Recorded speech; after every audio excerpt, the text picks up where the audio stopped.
Hello students, आज की class में हम लोग 10.2 के कुछ और क्वेश्चंस को डिस्कस करने जा रहे हैं। हमने 10.2 में टाइप्स लाइन की अलग अलग टाइप्स, स्ट्रेट लाइन की अलग अलग टाइप्स के बारे में डिस्कस किया था। उस पर कुछ क्वेश्चंस भी हम लोगों ने किए थे। अब आइए उसके आगे कुछ क्वेश्चंस करते हैं। क्वेश्चन नंबर देखिए 18। क्वेश्चन 18 हमारे पास दिया गया है कि P एक पॉइंट है जिसकी कोऑर्डिनेट a, b है, is the midpoint of line segment between the axis so that the equation of line is x by a plus y by b equal to 2। ये between line segment between axis है, तो between axis के बीच मतलब ये एक line हमने ये A B consider किया और इस ए बी का मिड पॉइंट आपके पास ये दिया गया है P जिसकी कोऑर्डिनेट a, b है। तो सेक्शन फार्मूला हम यहाँ यूज करें ताकि बिटवीन एक्सिस है, तो यहाँ पर मान लेते हैं लाइन ए बी की इक्वेशन को। Let equation of A B is x by m plus y by m equal to 1। हमने लाइन ए बी की इक्वेशन को x by m plus y by m equal to 1 माना। मतलब x axis पर यह m intercept cut करता है और y एक्सिस पर ये क्या है, m इंटरसेप्ट कट करता है। तो इस तरह a पॉइंट की कोऑर्डिनेट ऑन x एक्सिस क्या हो जाएगी, x एक्सिस पे y कोऑर्डिनेट 0, तो m 0 हो गया, और b पॉइंट की कोऑर्डिनेट हो जाएगी हमारे पास 0, m। अब यहां पर P जो पॉइंट है क्या है, is the mid point of A B. तो बाय मिड पॉइंट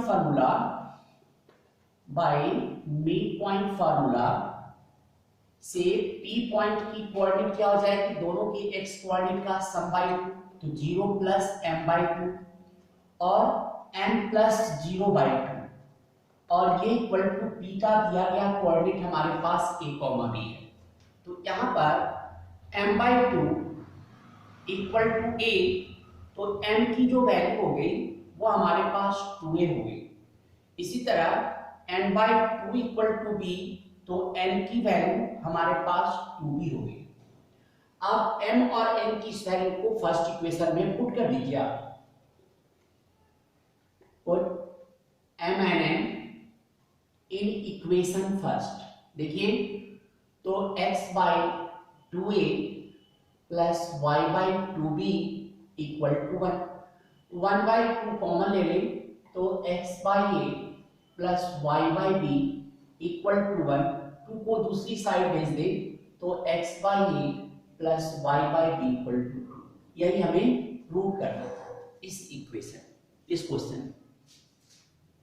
ये था क्वेश्चन नंबर 18। क्वेश्चन 19 भी हमारे पास कुछ मिलता जुलता क्वेश्चन है। यहाँ पर इस क्वेश्चन 19 को समझे। 19 क्वेश्चन में point h comma k divide the line segment between the axis in the ratio of 1:2। अब मान लें कि ये लाइन हम यहाँ पर ए बी ही कंसीडर कर लेते हैं, और यहाँ जो पॉइंट हमारे पास है वो कुछ दूसरा है कि एक एच पॉइंट है, एक पॉइंट जो है, कोई भी पॉइंट दिया गया है, पी नाम दे दें, जिसकी कोऑर्डिनेट h, k दी गई है, और लाइन सेगमेंट ए बी को 1:2 क्या कर रहा है, 2 के रेशो में डिवाइड करता है। तो क्वेश्चन में क्या कर रहा है हमसे, find the equation of line. अब यहाँ हम क्या कर लिया, हम नॉर्मल अपना कंसीडर कर लें। Equation of line is x by a plus y by b equal to 1। तो x एक्सिस पर a इंटरसेप्ट, तो a की कोऑर्डिनेट a, 0, y एक्सिस पर b इंटरसेप्ट, तो इसकी कोऑर्डिनेट 0, b हो जाएगी आपके पास। अब इसके बाद क्या करनी है, देखिए इक्वेशन तो यही रहा, x by a plus y by b equal to 1। अब चूंकि पॉइंट की कोऑर्डिनेट पी एच कॉमा के के फॉर्म है, तो इक्वेशन भी ऐसा ही कुछ बनेगा। अब यहां से पी एच कॉमा के डिवाइड्स AB in 1:2 रेशो। तो बाय सेक्शन फार्मूला, यहां पर हम लोग सेक्शन फार्मूला यूज करें तो P की कोऑर्डिनेट सेक्शन फार्मूला से क्या होता है, जो इधर की पोर्शन होती है इसके इस साइड दूसरे वाले से और इधर की पोर्शन को इस साइड से मल्टीप्लाई करते हैं। तो देखिए इधर की लेंथ 2 है तो 2 से 1 को 2a प्लस इस 1 को 0 से मल्टीप्लाई किया 0 अपॉन 2 प्लस 1, फिर इस 2 को 0 से मल्टीप्लाई किया 0 और 1 को b से मल्टीप्लाई किया b by 2 plus 1। But P point का दिया गया कोऑर्डिनेट हमारे पास क्या है, h कॉमा k। तो यहाँ पर कंपेयर कर ले कि 2a bye 3 equal to h, तो यहाँ से a की वैल्यू हो गई 3h बाय 2 और b बाय 3 इक्वल टू हमारे पास हो गया k, तो b की वैल्यू हो गई 3k। अब फिर ये काम करनी है, जैसे वहां पर mm की वैल्यू पुट किया था ab की वैल्यू पुट कर दीजिए, put a and b in equation first.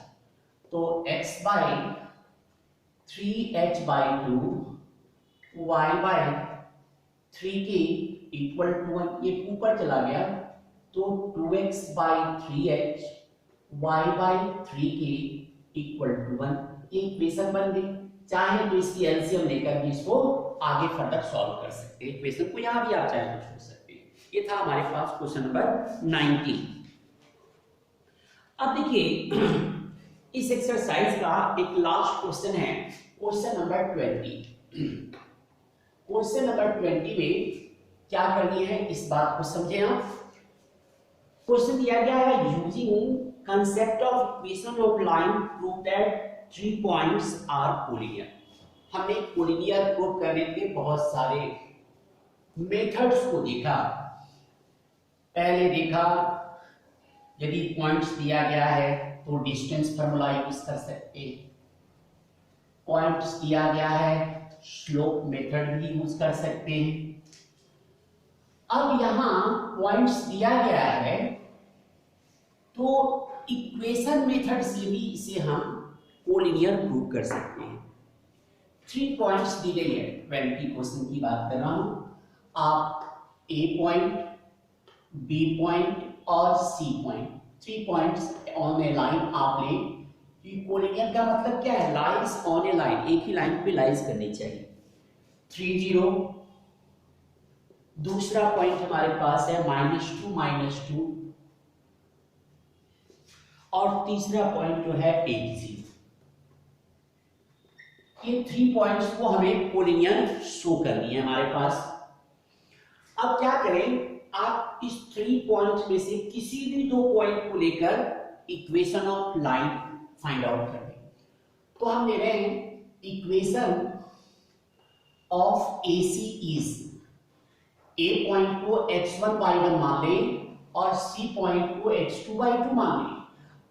ऐसा कोई किसी भी 2 पॉइंट को आप ले सकते हैं, लेकिन हमने अपना A और C को कंसीडर किया, आप A भी ले सकते हैं, कोई दिक्कत नहीं। तो हम ये फॉर्मूला अप्लाई करते हैं y minus y1 y1 minus y2 x minus x1 x1 minus x2। किसी को भी आगे पीछे लिख सकते हैं, इक्वल टू b साइन है, किसी को भी हम इधर कर सकते हैं।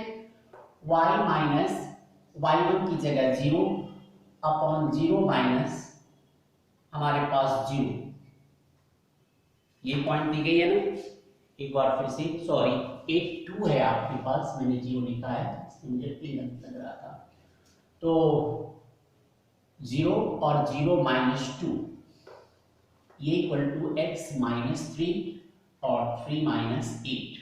सॉल्व कर लें, y upon -2 x minus 3 upon -5, minus से माइनस कैंसिल कर दें, क्रॉस मल्टीप्लाई कर दें, 2x minus 6 equal to 5y। One side कर लेते हैं, 2x minus 5y equal to 6 हमारे पास इस लाइन AC की इक्वेशन हो गई। यदि B पॉइंट इस AC पर लाइज करता है और यदि यह B पॉइंट इसको सेटिस्फाई करता है तो आप कह देंगे पॉइंट्स आर कोलिनियर। और या इससे बेहतर लिखें put the value of point B in the equation. कौन सी equation? 2x minus 5y equal to 6। तो वैल्यू ऑफ b का, पॉइंट b का मतलब हो गया कि x की जगह -2 और y की जगह भी -2 पुट करके देखिए इस इक्वेशन में। तो 2 into -2 minus 5 into -2 minus 4 plus 10 this one equal to 6 equal to 6। Hence points are collinear. कि थर्ड पॉइंट यदि सेटिस्फाई करता है इस इक्वेशन को तो उस केस में आप कह सकते हैं कि पॉइंट्स हमारे पास कोलिनियर हो जाएंगे। तो इस तरह एक्सरसाइज 10.2 आपकी कंप्लीट होती है। नेक्स्ट क्लास में हम एक्सरसाइज 10.5 के बारे में कुछ डिस्कस करेंगे। आज के लिए टाइम, थैंक यू।